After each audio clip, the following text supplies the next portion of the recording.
असलामुअलैकुम दोस्तों, तुसीं वेख रहे हो पाक पंजाब टीवी ते मैं हाँ तुहाडा दोस्त अब्दुल वाहिद। ਜਿਹੜੇ मेरे दोस्त कहते सी कि रकबा बिल्कुल नहर के उपर होवे कि नहर के उपर रकबे का फ्रंट लगता होवे, उन्होंने वास्ते माशाअल्लाह बहुत ही अच्छी एक खुशखबरी लेके हाजिर होया मैं कि सब तो पहले मैं भरावां नूं नहर दिखा रहा इस वास्ते कि मैं साबित करदा पिया कि इस नहर के उत्ते दोस्तों इस नहर के उत्ते रकबे का माशाअल्लाह तकरीबन कोई 16-17 एकड़ फ्रंट लगता है कि नहर के उपर आपां नूं फ्रंट मिलेगा 16-17 एकड़ मुकम्मल गारंटी नाल 16 या 17 एकड़ आपां नूं इस नहर के उत्ते फ्रंट मिलेगा।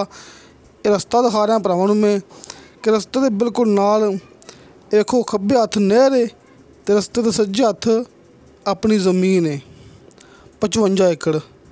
तो भरावां वास्ते मैं 55 एकड़ ज़मीन की वीडियो लेकर हाजिर होया, सस्ती तो बहुत ही अच्छी कम कीमत विच। उम्मीद है कि तुहानूं भरावां नूं ये बड़ी ही पसंद आवेगी। ए वेखो दोस्तों, एक साइड ते नहर है, दरम्यान दे विच रस्ता जा रहा है, रस्ता सरकारी है तो सामने भरावां नज़र आ रही कपाह। दोस्तों कपाह लगी हुई है, मुकम्मल ज़मीन विच मालक ने कपाह काश्त की हुई है कि इनका 16-17 एकड़ फ्रंट है इस नहर के उपर। तो सामने भरावां दिखा रहा मैं ढेरा, रस्ता जा रहा डेरे नूं ते डेरे के बिल्कुल नाल इस सामने मछली फार्म के मालक ने अपने वास्ते बनाया हुआ है। आपां नूं ये भी मिलेगा कि इत्थे आपां मछलियां भी रख सकने आ ते आपां इत्थे कोई अपने वाली पानी भी जमा कर सकने आ कि आपां इहदे विच मछलियां भी रख सकने आ, फिश फार्म भी है तो आपां इहदे विच पानी जमा कर सकने आ वैसे शौकीय तौर पर। लेकिन फिलहाल मालक ने इहदे विच मछली पाली हुई है। तो दोस्तों माशाअल्लाह ये मुकम्मल ज़मीन है 55 एकड़, रजिस्ट्री इंतकालशुदा है, फौरी कब्जा है, किसी किस्म का कोई मसला नहीं रहिंदा। आपां जिहड़े भरावां रकबे दिखाने आ वो इंशाअल्लाह सब तो सस्ते भी हुंदे ने कि तुसीं आस पास पता करोगे कित्थों भी, लेकिन ये अपनी गारंटी कि अपने कोलों तुहानूं सब तो सस्ता रकबा मिलेगा क्योंकि आपां भरावां दी खातर मेहनत कर रहे हैं बहुत ही ज़्यादा मेहनत, हद तो ज़्यादा मेहनत आपां करदे पे सिर्फ भरावां दी खातर। ये भी अपनी गारंटी है। हुण मैं तुहानूं भरावां दसांगा इनदी मुकम्मल लोकेशन। ज़िला बहावलनगर, तहसील हरूनाबाद।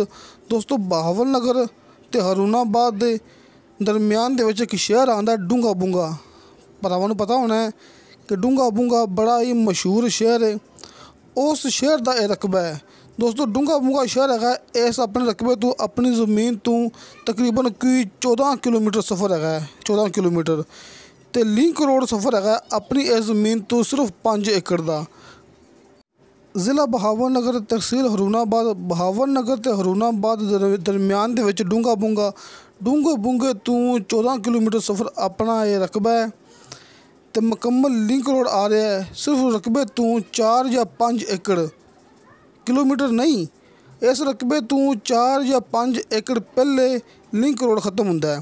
दोस्तों वो लिंक रोड जिन्ने भी शहर है बहावलनगर, चिश्तियाँ, हरूनाबाद, डारावाला, फोटाबास, तकरीबन सारे शहर उस लिंक रोड तो शार्टकट ये रस्ता बनया है, ये लिंक रोड बनया शार्टकट कि उस लिंक रोड के जरिए आपां सारे शहर जिहड़े कि ना शार्टकट जा सकने आ। तो दोस्तों हुण आपां तुहानूं भरावां दसांगे इहदे विच की सहूलतां मौजूद ने। एक तां ये कि दोस्तों इहदे विच आपां नूं 3 डेरे बनणगे। ये अपनी गारंटी कि इस रकबे दे विच 3 डेरे मौजूद ने। एक डेरा सामने भरावां नूं दिखा चुके हैं, इहदे नाल फिश फार्म है। दोस्तों इलावा इहदे विच 2 डेरे होर भी हैगे ने। ये अपनी गारंटी हुंदी है कि जिहड़ी आपां गल करदे पे हैं वो बिल्कुल क्लीयर है। तुहानूं इस रकबे दे विच 3 डेरे बनणगे। दोस्तों 3 डेरे ते 4 ट्यूबवैल इस ज़मीन दे विच मौजूद ने जिहड़े आपां नूं इस ज़मीन दे अंदर मिलणगे। 3 डेरे 4 ट्यूबवैल, साल का नहरी पानी, ये नहर पूरा साल चलती जी भरावां आपां दिखा चुके हैं तो 32 मिनट फी एकड़ के हिसाब नाल आपां नूं इस नहर का पानी मिलेगा, 32 मिनट फी एकड़ के हिसाब नाल। तो दोस्तों ये सालाना नहर है तो नीचे का पानी बिल्कुल शर्तिया मिठा है।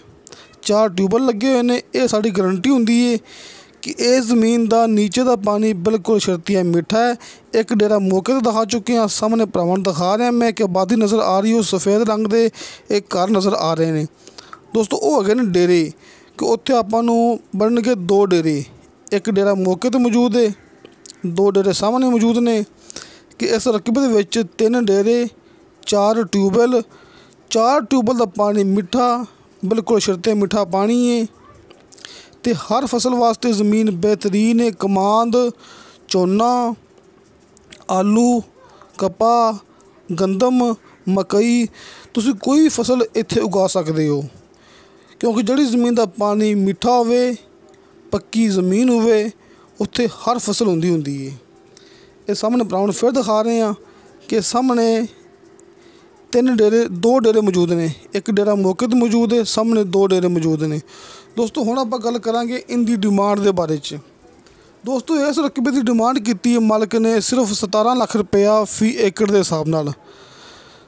दोस्तों 17 लाख रुपया फी एकड़ के हिसाब नाल डिमांड है। थोड़ी बहुती कमी पेशी प्यार मुहब्बत हो जाएगा कि भरावां दस चुके हैं कि बड़ी बेहतरीन तो बड़ी अच्छी ज़मीन इस वास्ते इनकी डिमांड करते पे हैं नहीं। दोस्तों अगर आप ठेके की गल करिए, इत्थे ठेका चलता पाया फी एकड़ के हिसाब नाल 70,000 रुपया। 55 एकड़ ज़रई ज़मीन, 17 लाख रुपया फी एकड़ के हिसाब नाल इनकी डिमांड है। 4 ट्यूबल, 3 डेरे, नीचे का पानी बिल्कुल मिठा है, साल की नहर लगती इनू, सालाना नहर लगती है। 32 मिनट फी एकड़ के हिसाब नाल, 70,000 रुपया ठेका है फी एकड़ के हिसाब नाल। पक्की ज़मीन है, हर फसल होंदी है मौके ते, तुसीं इत्थे कोई फसल भी उगा सकते हो। तो दोस्तों अपना WhatsApp number and call number लग्या हुंदा है हर मूवी की डिस्क्रिप्शन दे विच कि भरावां नूं बार बार दसदे हुंदे आ कि नमाज के टाइम असीं कॉल अटेंड नहीं कर सकते, मोबाइल की आवाज़ बंद हुंदी या फिर मोबाइल पावर ऑफ हुंदा है। तुसीं WhatsApp ते आपां नूं लाजमी मैसेज करना है। तो दोस्तों WhatsApp ते दोस्त बड़े राबते करते पे ने, असीं मौके ते जवाब दिंदे आ, अपनी WhatsApp 24 घंटे ऑन हुंदी है। तो दोस्तों साड़ी वीडियो पसंद आवे, साड़ी वीडियो लाइक तो शेयर ज़रूर करो, अपने बेहतरीन डॉक्यूमेंट से लेके भेजो, क्योंकि दोस्तों अपनी गारंटी होंदी है कि बिल्कुल ओरिजिनल 100% क्लियर ज़मीन आप भरावां नूं दिखाने आ। इंशाअल्लाह ताला मिलांगे अगली वीडियो ते। खुदा हाफिज़।